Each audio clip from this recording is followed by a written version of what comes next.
Radio Afrique Santé, votre santé, notre priorité.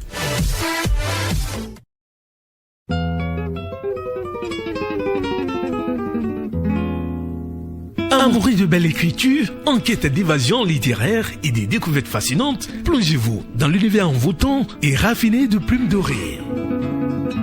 Des lectures envoûtantes, des interviews d'auteurs talentueux et des conseils d'écriture pour nourrir votre esprit et stimuler votre créativité. Explorez le monde magique de la littérature et laissez-vous transporter par la magie des mots avec Plume Dorée. Un rendez-vous littéraire hebdomadaire à ne pas manquer sous aucun prétexte.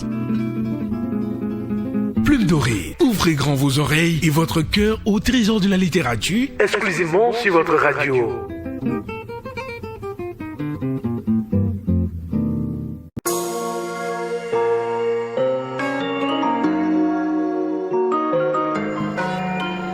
Amis auditeurs, à l'écoute de Radio Afrique Santé, bonjour et bienvenue sur votre émission Plume Dorée. Le monde littéraire va accueillir en son sein le 29 novembre un nouveau membre qui porte la signature d'un homme épris de paix pour qui les valeurs morales sont une priorité.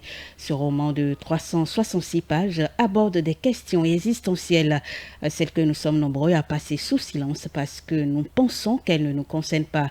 Au nom du sexe, du fric et du saint plaisir est le titre de ce roman préfacé par professeur Mabeti Touré. C'est bien sûr l'auteur de cet ouvrage que je reçois sur Plume Dorée. Bonjour docteur Aïzan.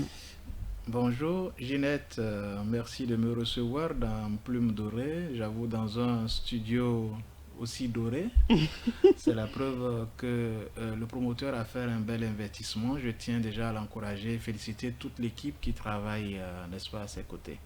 Merci beaucoup à vous. Merci surtout d'avoir accepté notre invitation sur cette émission littéraire. Alors, on va tout de suite planter le décor. Pourriez-vous vous présenter plus amplement aux auditeurs de Radio Afrique Santé? Merci, je suis docteur Sena Mende, Chegoun Aïzanon, je suis agro-sociologue. Je fais mes petits pas dans l'écriture, voilà, je suis donc un tout nouveau dans l'écriture, acteur politique également, et donc voilà, universitaire chercheur.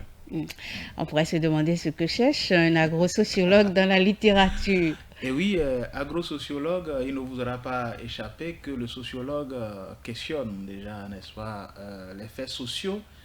Et en cela, ma passion à mes débuts pour la littérature ne s'est jamais estompée parce que, enseignant de littérature, je fus également au début, avant d'aller vers l'agronomie, d'aller vers la politique. Et je n'ai pas saisi la plume, n'est-ce pas, pour juste de l'évasion. J'avais besoin vraiment de dire des choses qui sont importantes pour moi, des thématiques qui me hantent tous les jours. Et je me suis dit que la meilleure façon, n'est-ce pas, de laisser des traces, c'est d'écrire. Écrire pour éclairer d'autres, écrire pour poser des débats parfois qui dérangent, mais qui sont des débats essentiels. Écrire pour montrer qu'il y a peut-être des choses sur lesquelles nous ne mettons pas suffisamment de lumière alors que ça nous concerne. C'est ce qui a amené Dr Aïzanon à donc saisir sa plume pour tenter d'aller dans le monde de l'écriture afin d'éveiller les consciences. Alors pour un début, vous avez fait fort parce que le titre de votre roman est évocateur au nom du sexe, du fric et du saint plaisir. Pourquoi? Oui, c'est vrai que le titre il est assez audacieux, choquant à la limite, mais ce titre incarne toute la vision, n'est-ce pas, que nous essayons de décrire dans ce roman, parce que au nom du sexe, du fric et du saint plaisir, juste pour montrer que notre société souffre d'un certain nombre de maux actuellement, et que si nous ne faisons attention justement au nom du sexe, nous ferons beaucoup de bêtises. Au nom du fric, la quête effrénée de l'argent, du gain facile, nous ferons également beaucoup de gaffes. Et la recherche du saint plaisir, du plaisir à tout prix, la sexualité dévoyée et tout, ça nous amène à avoir des sociétés de plus en plus mal en point.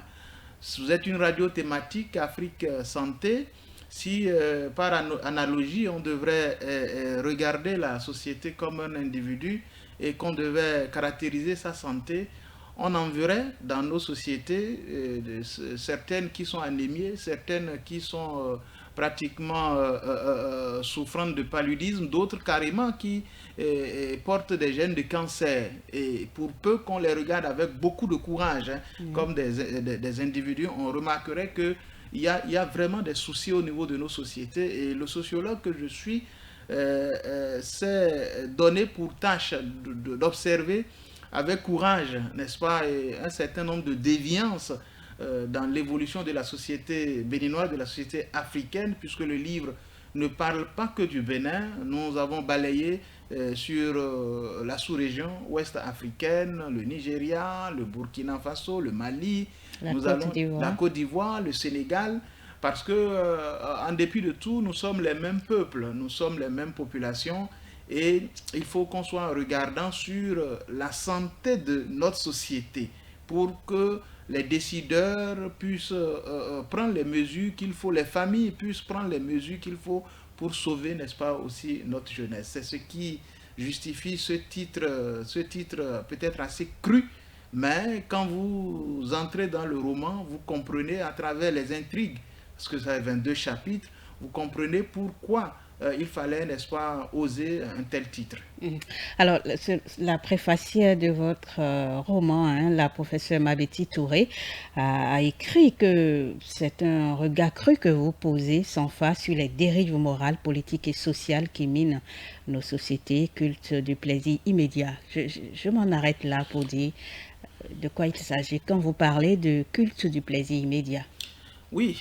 Je dois rendre un hommage bien mérité à professeur Mabeti Touré. C'est une intellectuelle de haut vol de la Guinée-Conakry. Elle est professeure titulaire au niveau de l'université de Farana, qu'elle préside d'ailleurs. Donc c'est une grande signature qu'elle ait accepté et préfacé cet ouvrage montre peut-être tout l'intérêt qu'elle-même porte, n'est-ce pas, sur le regard qu'elle porte sur l'évolution de nos sociétés africaines.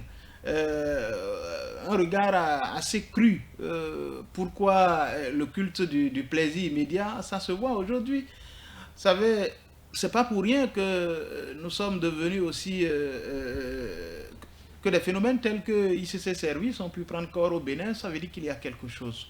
Pourquoi nous avons une telle facilité, par exemple, quand on parle de l'argent facile, beaucoup se laissent embarquer sans même creuser davantage la réflexion. Il y a eu ces services, mais pourtant encore, tout récemment, on parle de Cameo Shell, et ce n'est pas fini. Il y en a beaucoup. Il y en a beaucoup, et ça continue par arnaquer, ça continue par prendre des gens dans ce filet-là. Ben, on y croit, malgré tout ce qui est fait. On ramasse les cybercriminels, par exemple, tous les jours. Mais vous êtes témoin que beaucoup de nos jeunes, malgré tout ce qu'on fait, continuent par se laisser aller à la cybercriminalité. Pourquoi cette recherche effrénée de l'argent par tous les moyens, quitte à prendre des risques inconsidérés? Ben, il y a quelque chose qui se passe. Il y a quelque chose qui se passe dans le subconscient, il y a quelque chose qui se passe dans nos consciences collectives. C'est comme si quelque chose a sauté à un moment donné, et que nous sommes omnubilés par le gain facile. Quand c'est comme ça, c'est qu'on ne voit pas la maladie, mais la maladie est là quelque part. Les sociétés commencent par être malades, et si on ne fait rien, même nos propres enfants, aujourd'hui, vous voyez, quand vous envoyez un jeune pour vous faire une petite course et qu'une monnaie reste, ben, si vous ne faites pas attention, le jeune vous dit que c'est de droit qu'il peut garder la petite monnaie. Parce que c'est comme ça, c'est normal. Quand ça, on arrive à ce niveau, il faut s'inquiéter, se dire où est-ce que nous allons. Et c'est pas seulement pour citer ces quelques exemples, quand vous lisez le roman, vous voyez que le culte du plaisir immédiat, du gain facile, ça touche aussi nos religions, ça touche la sphère politique, ça touche un certain nombre de compartiments de notre société où, au nom de l'argent aujourd'hui, ben écoutez, on est prêt à tout faire. Il faut parler également de corruption banalisée. Ben, c'est vraiment banalisé parce que voilà, je jette une pierre dans mon propre camp d'acteur politique quand je dis qu'au nom de l'argent, on est prêt à tout faire, ça se voit. On n'a pas besoin aujourd'hui de citer beaucoup d'exemples pour nous rendre compte qu'on ne met pas beaucoup d'éthique dans notre façon forcément de faire la politique. Ce qui compte en définitive, ce sont les intérêts. Ce sont les intérêts et il y en a qui le clament sans état d'âme. Pendant qu'on peut y arriver, tous les moyens sont bons. Ben, s'il faut tricher, s'il faut gruger, pourvu qu'on arrive finalement à ses fins. Moi, j'ai dit qu'une société qui fonctionne suivant ce genre de règles n'est pas une société qui envoie des messages, des modèles, n'est-ce pas, à sa jeunesse, à ses enfants. Il faut craindre que demain, nos propres enfants nous mettent des fusils à la tempe parce qu'ils réclameraient des moyens qu'on n'est peut-être pas prêt à donner ou bien qu'on n'a pas. Ben, ils vont exiger ça parce que finalement, ce qui compte, c'est d'arriver à ses fins. Les moyens, ce n'est plus important. Voilà, peu importe les moyens. La fin justifie les moyens, dirait l'autre. Vous parlez également dans votre roman de la sexualité dévoyée. Malheureusement, Madame Ginette, je suis sûr que en tant que mère, vous commencez par peut-être avoir quelques inquiétudes, voyant certaines de nos sœurs, certaines de nos filles, tel que ça se comporte aujourd'hui, certains de nos garçons, tel que ça se comporte aujourd'hui. Il faut s'en inquiéter. Le sexe de plus en plus est banalisé dans notre société. Les gens s'exhibent de manière éhontée, par exemple sur les réseaux sociaux. Ça ne gêne plus. S'habiller correctement n'est pas forcément une priorité. Il y a des choses qui dérangent aujourd'hui. La prostitution, en quelque sorte, a quitté les trottoirs pour les smartphones. Les smartphones, et puis ça ne gêne pas. Vous voyez, même de vos élèves, dans des situations de classe, des enfants qui s'amourachent et qui pensent que c'est dans l'air du temps. Dans nos administrations aussi, vous connaissez le phénomène, on en dénonce, une de vos collègues a porté un peu ce combat-là. On a vu dans d'autres domaines, et le roman en parle, au niveau de l'université.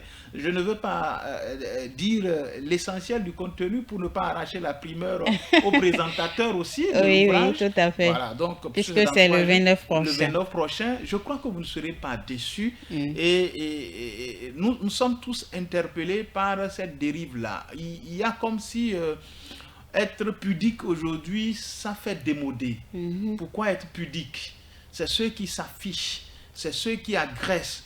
Aujourd'hui, c'est vu comme tendance. Exhiber son corps, c'est tendance. On a une jeunesse quelque peu en désaccord avec les normes qu'il faut. Ben, il faut déjà se demander, ces normes-là, qui sont ceux qui les valorisent encore. Est-ce qu'il n'y a pas une démission quelque part? Est-ce que les parents ne sont pas fatigués? Est-ce que la société elle-même n'abandonne pas le combat? Les jeunes aujourd'hui font comme ils le sentent.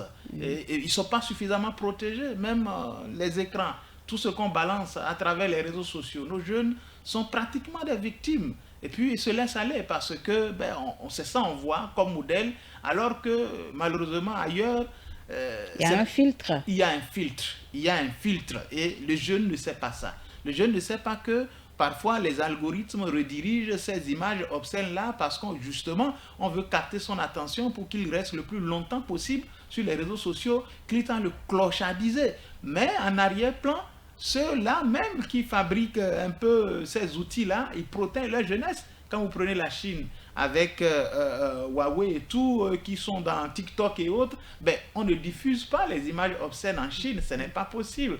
C'est une population d'1,5 milliard. Ils font tout pour censurer, pour protéger leur population avec leur TikTok. Mais quand vous allez aujourd'hui sur TikTok en Afrique, ce n'est pas très encourageant. C'est un peu de tout, c'est comme un dépotoir. Malheureusement, le mot est très bien choisi, c'est un dépotoir. Et on dirait qu'on ne prend pas assez de mesures pour voir que nous sommes en train de perdre une jeunesse. Vous voyez, quand vous quittez le côté sexualité, au nom du fric aussi, au nom du sexe, on laisse les jeunes s'en aller à l'alcoolisme, s'en aller à la drogue, ça circule. Un phénomène qui prend de l'ampleur. Ça prend de l'ampleur. Au nom du sexe, au nom du fric aussi, les Xbet sont autorisés. Ça ne gêne personne. Des enfants qui sont en situation de classe, des étudiants qui préfèrent être sur Xbet. Bon, où est-ce qu'on va avec tout ça? Est-ce que ça fabrique le Béninois éclairé, l'Africain éclairé qui va prendre la relève de demain que nous souhaitons là? Est-ce que vraiment c'est utile pour notre société d'encourager ce genre de modèle et de laisser les jeunes, n'est-ce pas, confrontés à ça. Alors, en tant que sociologue, hein, je vous demanderai quelles sont les raisons qui expliquent cette décadence au sein de la société? Oui, les raisons, c'est déjà ça. Le problème, toujours, quand ça va mal, il faut questionner l'éducation. Il faut questionner l'éducation. Est-ce que nous-mêmes, parents, quelque part, on n'a pas failli? Moi, je crois que les parents ont beaucoup failli. Les parents ont démissionné. Les parents ont démissionné à cause de quoi aussi? Les contraintes économiques aujourd'hui font que papa et maman peuvent quitter la maison depuis 6 heures du matin et ne revenir que peut-être aux alentours de minuit. C'est compliqué quand ça se passe comme ça. On a les contraintes économiques qui poussent les deux à travailler. Finalement, les enfants sont abandonnés, laissés à eux-mêmes. Il n'y a pas un grand suivi. Et bien, l'enfant fait comme il le sent. Il n'est pas suffisamment encadré. On ne voit même plus nos enfants grandir. Donc, il y a le problème de l'éducation. Et il y a aussi que même au niveau des programmes scolaires, est-ce que le programme de morale est ce qui est plus prioritaire aujourd'hui? Est-ce qu'on met l'accent sur l'éthique encore? Non, on ne met pas l'accent sur ce qui fabrique l'homme de demain, ce qui fera qu'il sera un individu bien. Ce qui compte, c'est les 20 qu'on peut obtenir peut-être en mathématiques, en histoire, géo et autres, mais on ne lui dit pas quelles sont les normes à ne pas transgresser. Comment il fait pour devenir une meilleure personne demain? Quand finalement un politicien peut arriver sur la scène politique et penser qu'en coupant 100 millions, 200 millions, c'est ça la priorité, ça nous gêne, alors qu'il faut interroger aussi son passé. Quelle est son éducation? Quel est son rapport avec l'argent? On n'interroge pas suffisamment ça. Or, quand vous ne voyez pas tout ce parcours-là, et qu'il a grandi dans un environnement où pour lui c'est normal, évidemment, quand il sera en position de diriger notre avenir à nous tous, parce que c'est ce que le politicien fait, vous n'aimez peut-être pas la politique, mais le politicien va régenter votre vie parce que c'est lui peut-être qui doit percevoir la nécessité d'orienter des ressources vers Radio Afrique Santé, qui fait dans de belles émissions qui s'occupent de notre santé. Mais si lui, pour lui, son éducation, il pense que ce n'est pas du tout important et qu'il faut investir beaucoup plus dans Miss Bénin, par exemple, vous voyez, il serait logique pour lui d'investir beaucoup de millions dans ce genre d'événements, dans du voyeurisme. Que d'aller à l'utile. Que d'aller à l'utile, mais c'est son éducation. Donc, tout est question d'éducation aussi, malheureusement. C'est pourquoi nous devons faire attention et nous dire, est-ce que nous sommes sur le bon chemin? Parce que nous interrogeons d'autres sociétés. Ce que nous imitons là, ce n'est pas toujours comme ça se passe. Vous voyez, les sociétés asiatiques sont assez codées. Le respect encore est d'actualité. On ne parle pas en désordre aux anciens, aux aînés. Il y a une façon respectueuse de saluer. Beaucoup de choses sont en train de discuter, de disparaître aujourd'hui dans nos éducations africaines. Et nous pensons malheureusement que c'est de la modernité. Ce n'est pas de la modernité. Nous sommes en train de ramasser des déchets culturels. Il va falloir qu'on se réveille très tôt et qu'on fasse l'essentiel pour préserver encore nos enfants, pour préserver notre jeunesse. On espère que le réveil se fera assez tôt. Alors, est-ce que votre roman propose une sorte de thérapie? Ah oui, le roman est, comme le dit si bien, et vraiment je suis reconnaissant au professeur, à la professeure du moins, Mabeti Touré. Ce n'est pas qu'un tombeau, hein. Le roman propose des pistes de solutions pour que nous puissions prendre conscience et agir. Agir peut-être avec des mesures fortes.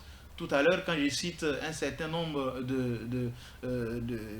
d'éléments qui embêtent nos jeunes, l'alcoolisme rampant, n'est-ce pas?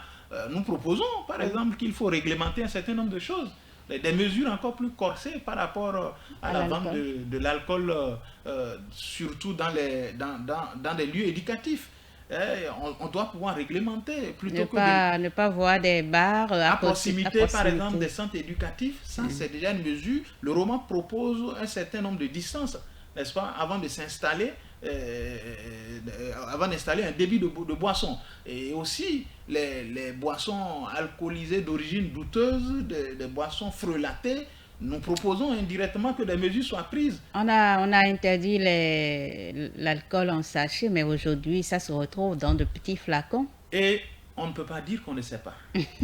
Nous savons tous ce qui se passe. Ça veut dire qu'il y a encore une certaine hypocrisie. Quand vous voyez des jeunes prendre des comprimés, des trucs c'est connu. Et nous savons comment ça décime notre jeunesse, comment ça gruge leur santé. Ça se voit dans les coins de rue, on voit comment les jeunes sont en train de mourir à petit feu. Comment on s'en occupe? Ben, nous traçons quelques pistes de solutions. C'est vrai, des solutions qui ne vont pas plaire à tout le monde parce que ça va lutter contre certaines industries mafieuses. Mais est-ce qu'il ne faut pas privilégier, comme tous les pays sérieux, l'avenir de la jeunesse? Parce que si on bousille cette jeunesse qui doit prendre la relève telle que nous aimons, nous politiciens aimons le chanter. Ben finalement là, qui va prendre la relève? Qui va travailler? Est-ce que nous aurons des jeunes zombies pour prendre la relève? Il faut se poser la question. J'ai bien envie de vous demander, en ce qui concerne le problème de la prostitution, la solution que vous proposez. Vous n'êtes pas sans savoir qu'à l'université, par exemple, il y a des tontines sexuelles. Eh bien, le livre en parle. Okay. Le livre en parle à travers le professeur Sodeme Bidouzo, qui est un acteur, mais qui a eu pour son compte aussi dans ce livre-là, parce qu'il organise la filière des notes sexuellement transmissibles. On en parle également dans ce livre. C'est déjà de continuer la conscientisation, et c'est pourquoi le livre fait la part belle aussi à l'Institut national de la femme. Nous avons fait un clin d'œil à cette lutte pour dire qu'il faut continuer dans ce sens, il faut continuer par sensibiliser, par éduquer, mais également la répression doit être farouche, parce qu'on ne peut pas encourager les prédateurs sexuels. Ce n'est pas possible. Nous avons nos filles, nous avons nos enfants également, et il n'y a pas que les filles. Même des hommes à l'université aujourd'hui sont victimes aussi, n'est-ce pas, de ces prédateurs sexuels. On ne le dit pas assez.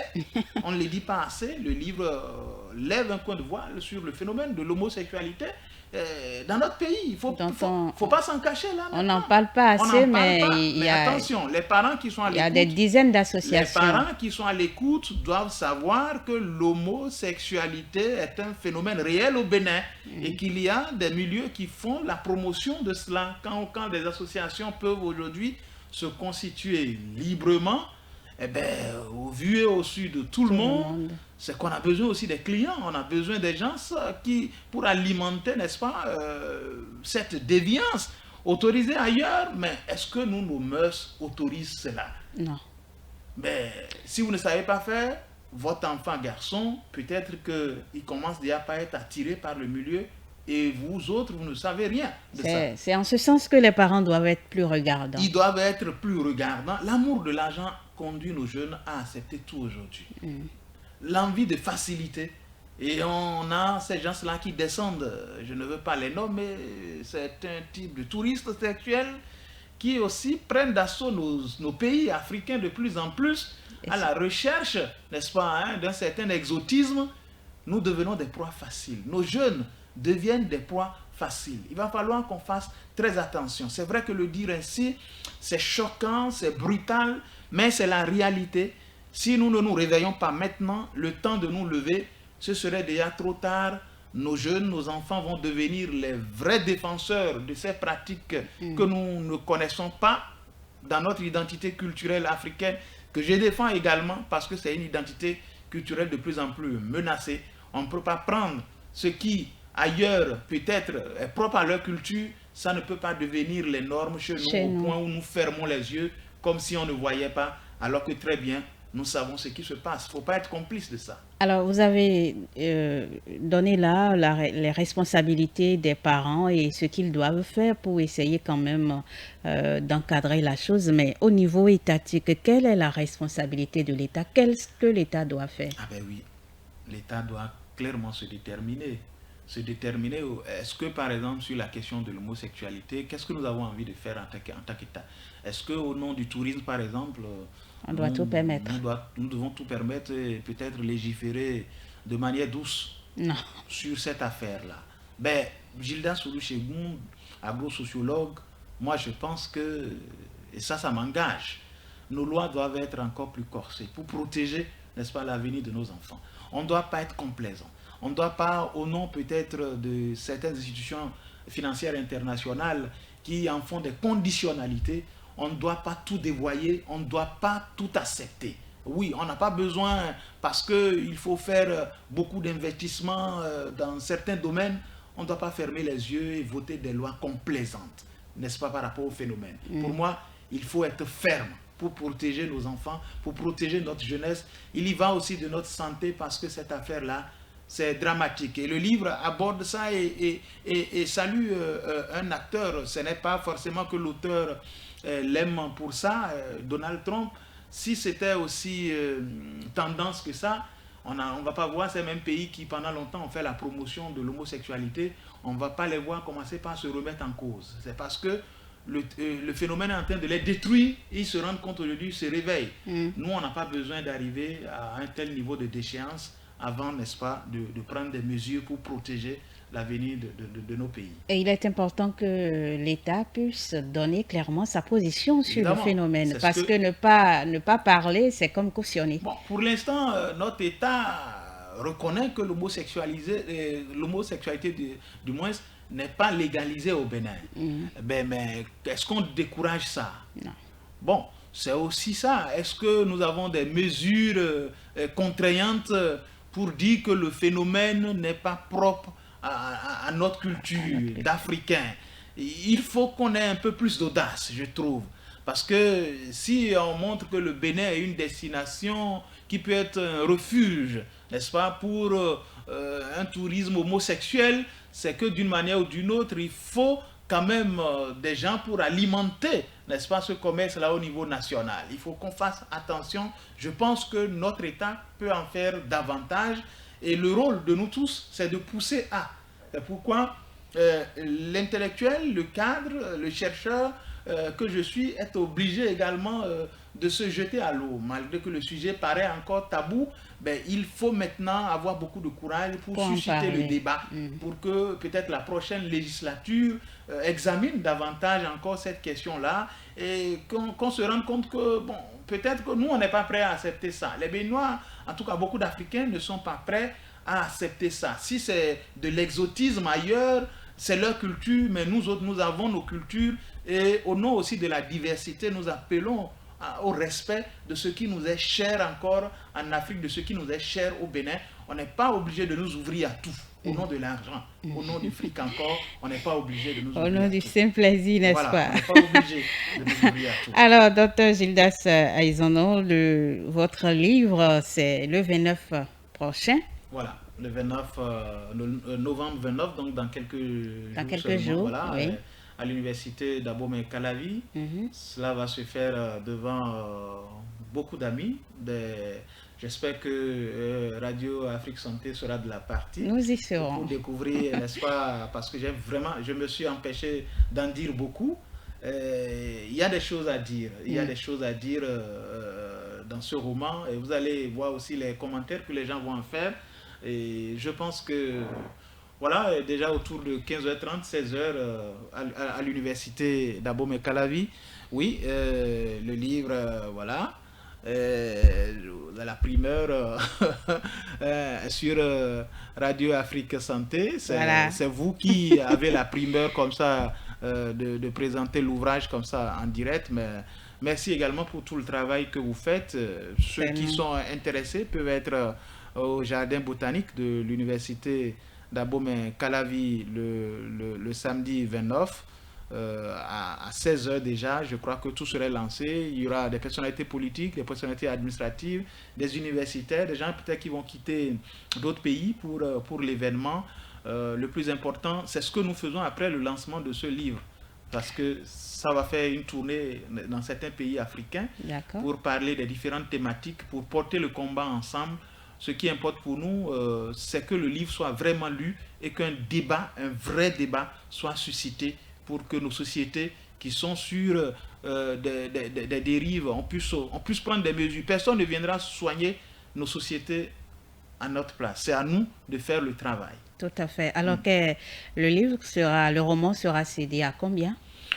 Ben, c'est vrai que ce n'est plus un secret, mais au Bénin, il est sponsorisé pour être vendu à 6 000 francs, parce que sponsorisé, hors du Bénin, ça va être une autre affaire. Voilà.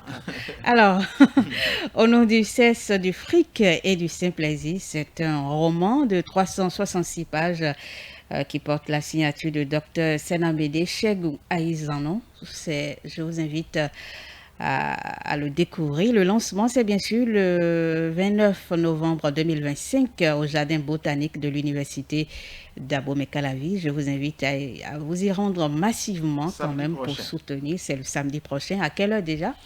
Déjà à 15h30, voilà. Nous commençons par installer, n'est-ce pas, nos invités. Ça va être une belle fête. Voilà. C'est sûr. Alors, est-ce que vous avez quelque chose à dire pour...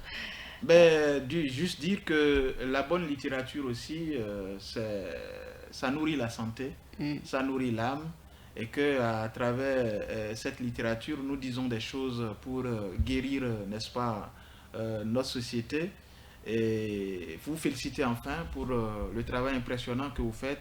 Moi, je découvre les studios de Radio Afrique Santé. Une fois encore, j'ai commencé par là. Je tire un coup de chapeau, une fière chandelle, n'est-ce pas, aux promoteurs et à toute l'équipe qui l'accompagne. Dame Ginette, merci pour votre spontanéité et pour le travail que vous faites. On peut être très fiers. C'est de ça aussi que l'Afrique a besoin, des gens qui s'engagent, qui croient, n'est-ce pas, en des causes, et qui, malgré parfois que le pouvoir public n'ait pas toujours l'oreille attentive ou les moyens qu'il faut pour accompagner, vous vous battez pour continuer votre mission. Je suis très très fier du travail qui se fait ici. Merci beaucoup à vous, Dr Senamede Chegou Aïzanon. Je rappelle que vous êtes l'auteur du roman Au nom du sexe, du fric et du saint plaisir. C'est une exclusivité sur Radio Afrique Santé. Le roman sort le 29 novembre 2025, c'est au Jardin botanique de l'Université d'Abomey-Calavi. Le roman vous sera cédé à 6 000 francs CFA. Je vous invite à vous rendre massivement au Jardin botanique de l'Université d'Abomey-Calavi pour soutenir l'auteur. Merci beaucoup, docteur, d'être passé dans le studio Vincent Folly de Radio Afrique Santé. C'est un plaisir. Le plaisir est partagé. Chers auditeurs, ce sera donc tout pour cette émission Plume Dorée. Merci à Maurice Awegbe qui en a assuré la réalisation et la mise en onde. On se retrouve prochainement. Bye bye. Plume Dorée.